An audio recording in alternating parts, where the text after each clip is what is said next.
Bienvenue à l'UTHC TV, épisode numéro 3. On est samedi le 9 septembre, en avant-midi, et on est rendu sur le site du Mont-Grand-Fond, comme vous pouvez voir derrière moi. Grosse journée qui nous attend aujourd'hui, n'est-ce pas Marc-André? Vraiment, on a plusieurs distances qui ont pris le départ déjà ce matin. Le 80 km, le 65, le 42 classique, et également ici tout près, le départ du 28. Where are we, Carmen? So we're at the site of Mont Grand-Fond where all the races finish, which you can see behind us, the finish area, and we have a lot of races going on right now. It's a big day. There's still runners from the 125. Now there's runners from the 80 kilometers, the 65 kilometer, the 42, and the 28 just started a few moments ago.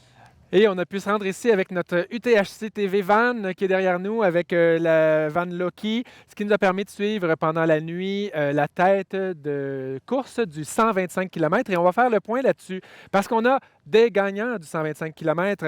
Est-ce que tu peux m'en parler, Marc-André, parce que tu étais là cette nuit? Oui, j'étais là cette nuit, vraiment une arrivée spectaculaire sous le thème, en fait, de l'harmonie, qui est le thème de cette année. Les trois gars, à partir du kilomètre 70, se sont accompagnés jusqu'à l'arrivée. Ils ont passé la ligne d'arrivée main dans la main. On va avoir des images, d'ailleurs, à ce sujet-là. Incroyable. Quels trois gars?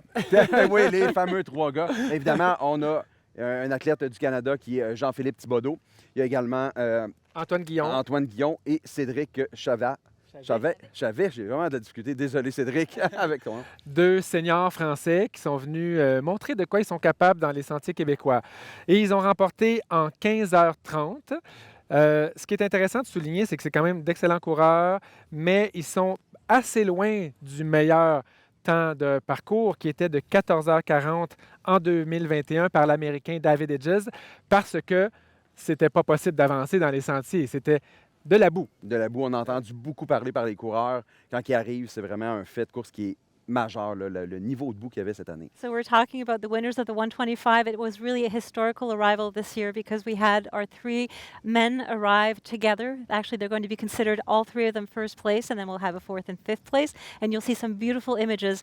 And everybody, although they did really well, well, it was slower race this year. And the winners were talking about the fact that they were sinking up to their knees in the mud during the race. So it was quite something. Pour Jean-Philippe Thibodeau, c'est une victoire importante quand même de remporter l'Ultra Trail Arikana. Il faut dire que c'était sa deuxième participation sur cette distance. Il avait fait une 5e place en 2019. Et comme a mentionné Carmen en anglais, c'est un règlement de l'Ultra Trail Arikana où le directeur de course a demandé aux hommes, avez-vous volontairement franchi la ligne d'arrivée ensemble? Ils ont répondu oui. Alors à ce moment-là, ils sont déclarés les trois gagnants. C'est assez exceptionnel d'avoir trois gagnants. Moi, j'ai jamais vu ça. J'ai vu des duos, des doublés, mais trois ensemble. Première fois que je vois ça. Est-ce que ça arrive? Je pense pas que ça arrive très souvent, mais ça a dû déjà se voir dans l'histoire du trail. Yeah, we had a duo in 2014, Florent Bouguin and Jeff Gosselin, who came in hand in hand as well in 2014 on the 80 kilometer. At the time, that was our longest distance. That was really emotional, and we experienced the same thing. I was with you during the night, Marc-André, and it was amazing to see. On va voir les images des arrivées avec des entrevues, mais what about the women, Carmen? Can you tell us, because you were there this night, right? Yes, I was there this night as well, and with lots of coffee. Very thankful for that. So we had the first woman, Geneviève Asselin-Demers, who did a really great performance. She came in at 17 hours and 20 minutes, followed by Mélina Dubois-Verret, who was not in the top lead at the beginning and who passed the third woman. She came in 18:21, and right behind her, Claudine Soucy in 18 hours and 24 minutes. And just to mention that Mylène Sans Souci that we were following, unfortunately, did not finish the race. She fell pretty early on and injured herself and had to end at one point. Alors, chez les femmes, c'est Geneviève Asselin-Demers qui a remporté en 17h20, suivi de Mélina Dubois-Verret en 18h21 et de Claudine Soucy en 18h24. Claudine avait quand même mené la course jusqu'après les Morios, là, selon ce qu'elle m'a dit, donc au ravitaillement. Ce qui est encore intéressant aussi de mentionner chez les femmes, c'est un peu la même chose que chez les hommes, c'est que le meilleur temps était 50 minutes de moins. Alors, c'est la boue vraiment qui a ralenti les gens. Je pense que là, c'est le temps d'aller voir les images de ces arrivées. Vous étiez là cette nuit et vous avez fait des belles entrevues avec les gagnants et les gagnantes. On va regarder ça immédiatement. On est actuellement sur la ligne d'arrivée. On est dans l'attente des trois premiers hommes qui vont franchir la ligne dans quelques instants.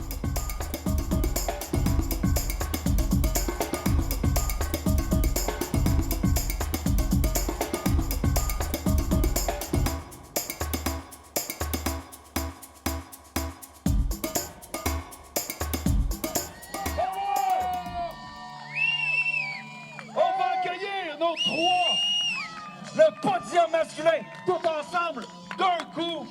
Oh wow! Ça, c'est de la collaboration de trail. J'ai des frissons, Ludo, c'est incroyable. Une première à l'EDHC. C'est complètement fou. On a gagné! Non gagnant! Chavelet Thibodeau! Cédric Chavet et Antoine Guillon. Wow! Hey, félicitations, messieurs. Good job. J'ai des petits... Hey, JP, le thème de l'UTHC cette année, c'était l'harmonie. Est-ce que c'est ce qui a contribué à ce que vous finissiez les trois ensemble?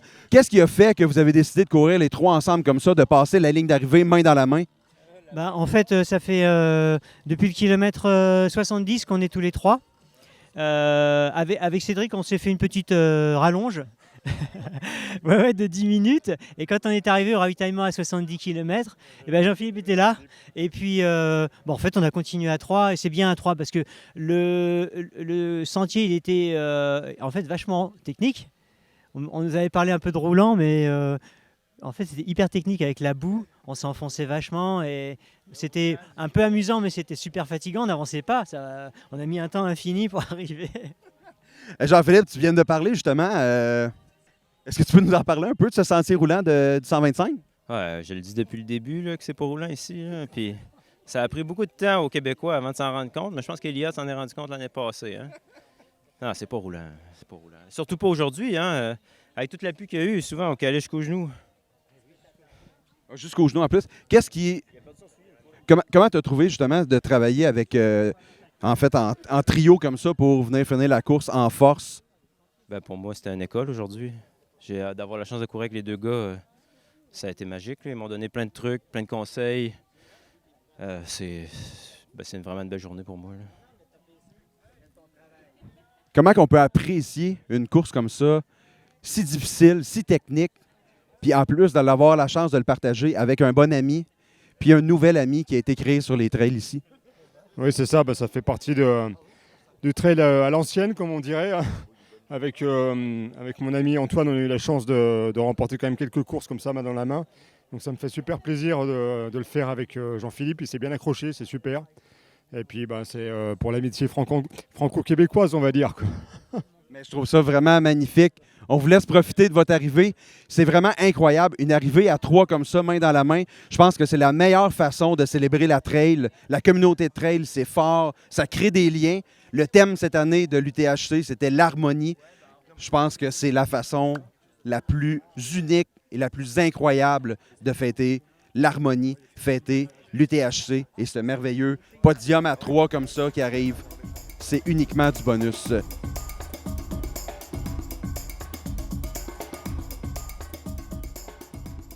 On l'a mentionné, la boue a été un facteur important, mais également la météo. On a fait le point tout au long de la fin de semaine à ce niveau-là.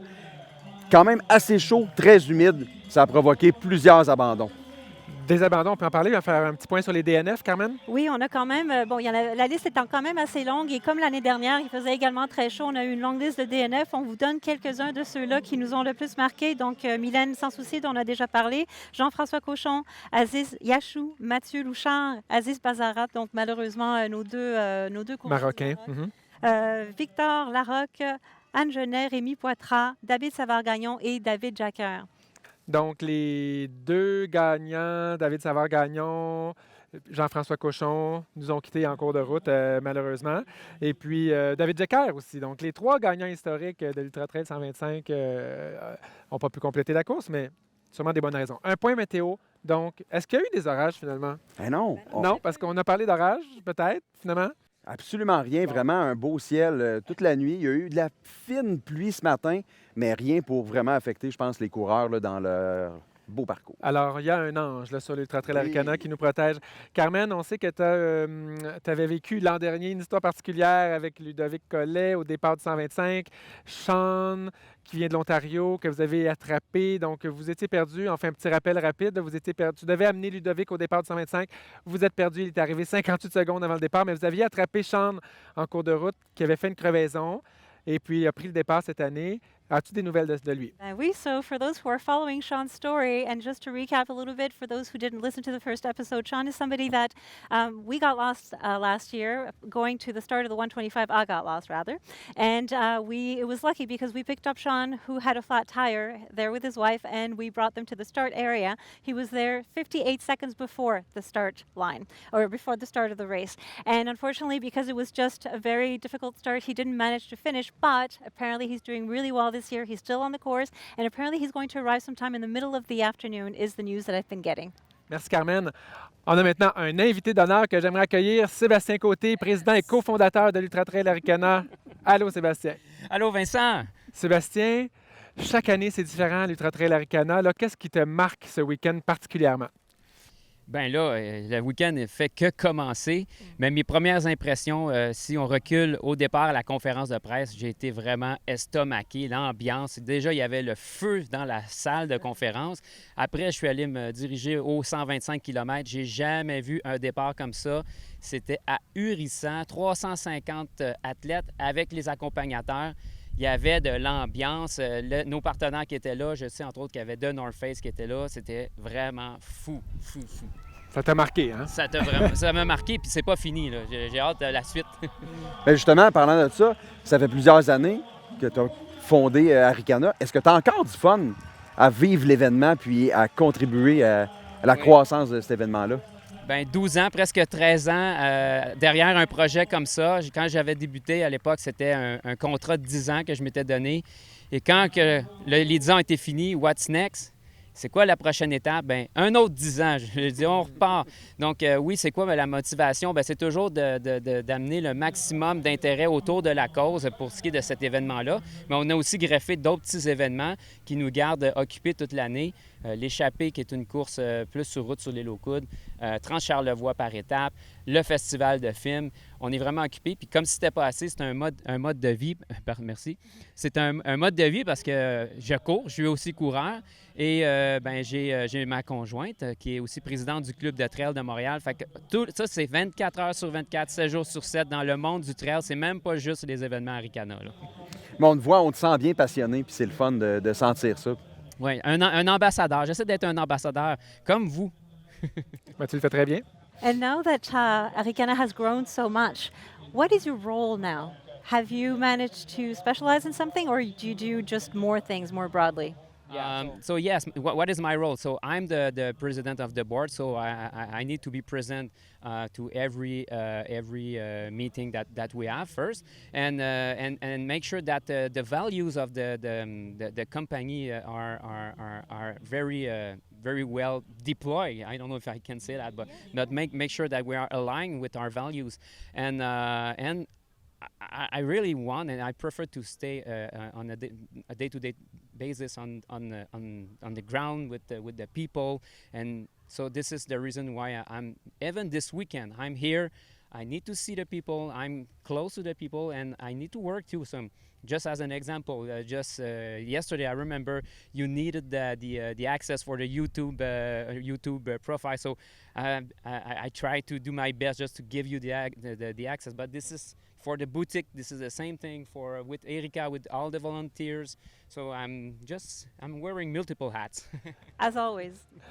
Merci beaucoup, Sébastien. Tu le fais très bien. Et encore une fois, félicitations surtout pour cette merveilleuse organisation qui fédère la communauté de trail et surtout qui a réuni une bonne gang d'amis, hein, je pense, autour de l'Ultra Trail Arikana depuis quelques années. On est nombreux à y revenir. Fédérer, c'est un bon terme. Je pense que ça, pour moi, c'est vraiment ça qui me motive. Merci. Oui, la fédération du trail.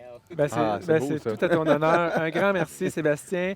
Tu as parlé de la cause de la sclérose en plaques. Donc, Carmen, où en est-on? Tu ne pas des scoops? Est-ce que tu as des scoops? Oh! Parce que là, tu ouvres la porte. Moi, j'adore les scoops. OK. Mais on a quand même, si ce n'est pas un scoop, on a des informations sur la collecte de fonds de la sclérose en plaques. Yes, because as you know, this race was started as a fundraiser for the Sclerosis Society of Canada, and we had tried to reach $150,000 this year, and we're close to 178. So we want a bit more effort. We want to get to 200. We don't think that it's too much to aim for. Fait que vraiment, là, on est presque à 178 000 pour la sclérose en plaques déjà, et on essaie de fracasser le 200 000. Alors, go, on continue à donner. La cause, c'est important.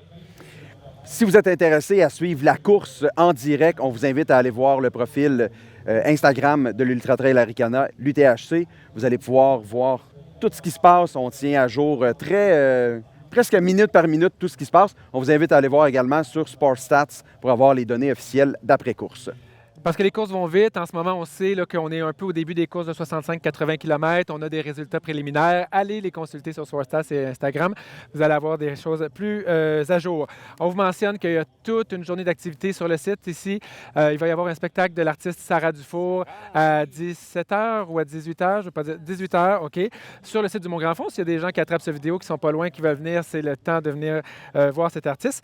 Et on va se laisser sur de très belles images. Un montage d'images des départs ce matin du 65 km, du 80 km. Est-ce qu'on a le 42 peut-être? Et sinon, on a le 28. Et on vous laisse sur ces images. Nous, on vous retrouve plus tard pour un autre épisode de l'UTHC TV. Ciao, ciao!